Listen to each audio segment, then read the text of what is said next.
मुंह से खून निकल रहा था। विक्रांत ने नीतू के सामने ही अपनी असली मां को स्वीकार कर लिया है। नीतू अपनी जान लेने की कोशिश करेगी। जी हां दोस्तों, सीरियल मन्नत का आने वाला ट्विस्ट होने वाला है बहुत ही जबरदस्त। अब फाइनली विक्रांत को पता चल चुका है कि विशाखा ही उसकी असली मां है। दरअसल मन्नत ठान लेती है कि वह विक्रांत के सामने सच लाकर ही रहेगी और पता लगाएगी कि आखिर वह औरत कौन है। जब मन्नत और विक्रांत विशाखा से मिलने और सवाल जवाब करने जाते हैं, तो विशाखा परेशान होकर कह देती है, हाँ, वही है विक्रांत की असली मां, और यह विक्रांत नहीं बल्कि मेरा बेटा अमन है। फिलहाल आपको बता दें कि बचपन में जब विक्रांत को ले जाया जा रहा था, तब वह अपने असली माँ बाप के लिए रो रहा था, लेकिन नीतू जबरदस्ती उसे अपने साथ ले जाती है।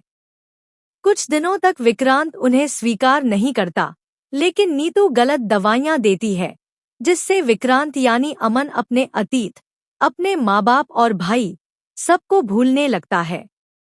धीरे धीरे वह अपनी नई जिंदगी को ही सच मान लेता है और नीतू को मां के रूप में स्वीकार कर लेता है, क्योंकि उसका अतीत उससे छीन लिया गया था। लेकिन अब जब विशाखा विक्रांत को सब कुछ याद दिलाएगी, तो विक्रांत को अपना अतीत याद आ जाएगा। नीतू फिर से ड्रामा करेगी और मन्नत पर इल्जाम लगाएगी कि उसी ने विक्रांत को उससे दूर करने की साजिश की। वह कहेगी, झूठ बोल रहे हैं ये लोग। अब यहाँ पर धैर्य विक्रांत को सबूत दिखाएगा और खुलासा करेगा कि नीतू और रोनी दोनों झूठे हैं। इसके बाद विक्रांत नीतू से कसम दिलवाएगा और उसे सच बोलना ही पड़ेगा। लेकिन सच सामने आने के बाद भी नीतू थमने वाली नहीं है। वह चाकू उठाकर खुद को मारने की कोशिश करेगी ताकि विक्रांत उसे छोड़कर ना जाए।